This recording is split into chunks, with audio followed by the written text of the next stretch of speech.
Bonjour frères et sœurs et tous nos amis, nos frères qui nous écoutent de Montventé, de Godissa et tous nos frères qui nous écoutent par-delà le monde et qui prennent part aussi à ce merveilleux moment que nous avons mis à part pour la gloire du Seigneur, le jeûne.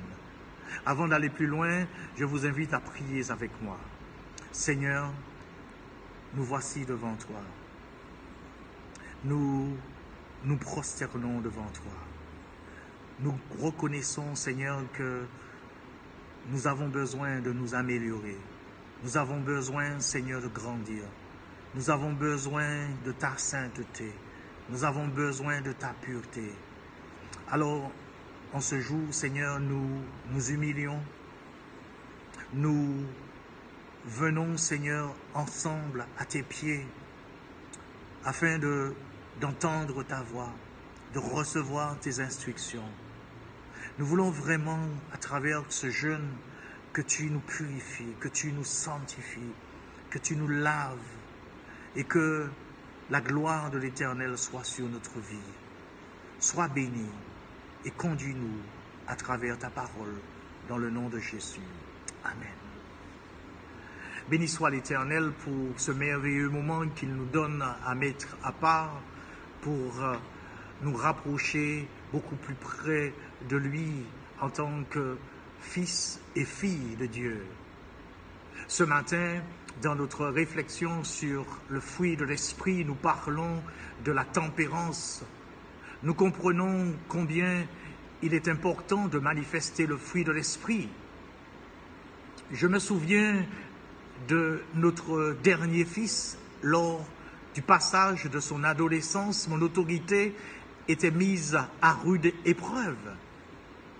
Il fallait trouver les mots, les réponses, prendre sur moi et apprendre le chemin de la tempérance, de l'humilité, du pardon. Des fois, nous disons des choses qui attristent notre entourage, ceux qui nous aiment. Et surtout, nous disons des choses qui attristent le Saint-Esprit. Des fois, nous disons des choses que nous regrettons plus tard. David en savait quelque chose. C'est pourquoi il faisait des confessions assez souvent. Éternel, mets une garde à ma bouche. Veille sur la porte de mes lèvres. N'entraîne pas mon cœur à des choses mauvaises, à des actions coupables avec les hommes qui font le mal. Psaume 141, verset 3. Le psalmiste avait conscience que ces paroles pouvaient attrister Dieu. C'était toute une remise en question en lui-même. Il reconnaissait qu'il avait besoin de l'aide de Dieu pour maîtriser sa langue, ses paroles, ses émotions, son comportement, comme nous-mêmes. Il avait besoin de Dieu, il avait besoin de tempérance, de maîtrise de soi, de self-control. Mes frères et sœurs, nous sommes en jeûne. Si nous nous identifions avec la parole de Dieu, la tempérance se comprend mieux sous l'appellation de maîtrise de soi. Voici le jeûne auquel je prends plaisir.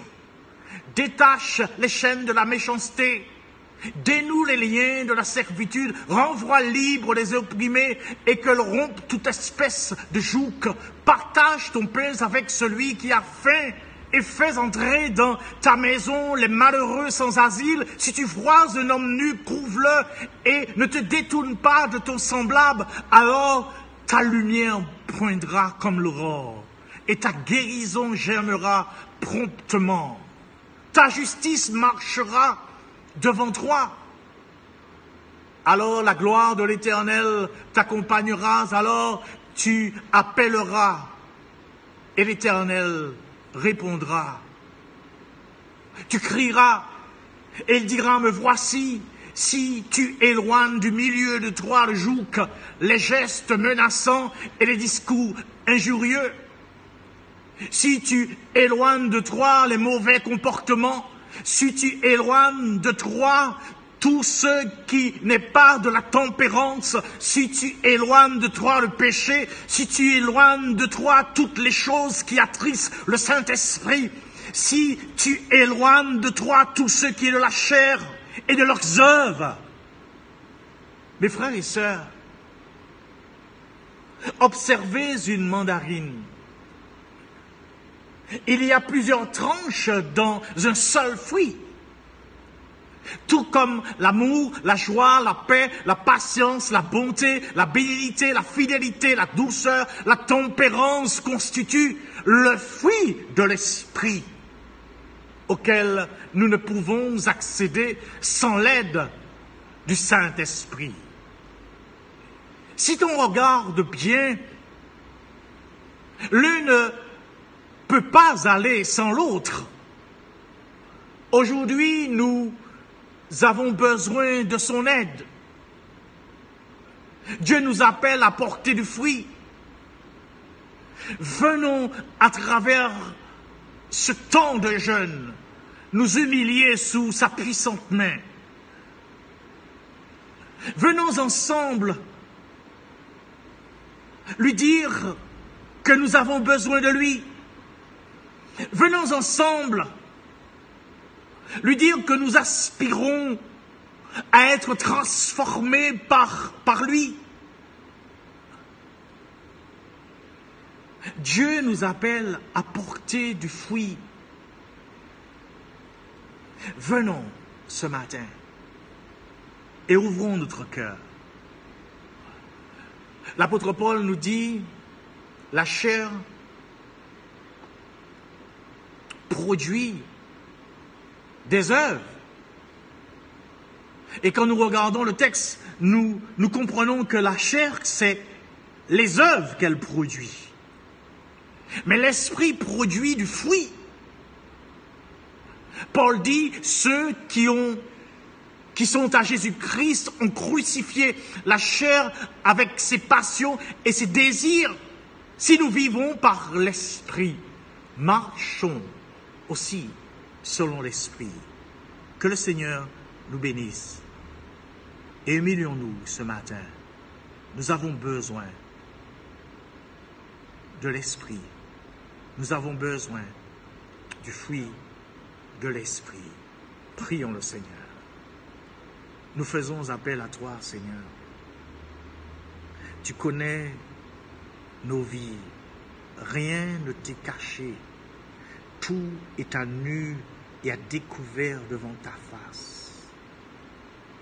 Nous avons besoin de nous débarrasser de nous-mêmes. Alors, nous venons dans la repentance. Nous venons parce que le désir de ton cœur, c'est de nous laver, c'est de nous purifier, c'est de nous sanctifier. Ton désir, c'est que nous portions du fruit, le fruit de l'esprit, et que notre fruit demeure. Voici nos cœurs ce matin.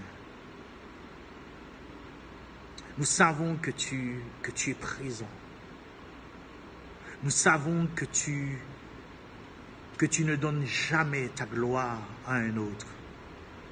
Nous savons que tu réponds quand nous reconnaissons, Seigneur, sincèrement nos manquements, nos insuffisances, nos péchés, nos erreurs.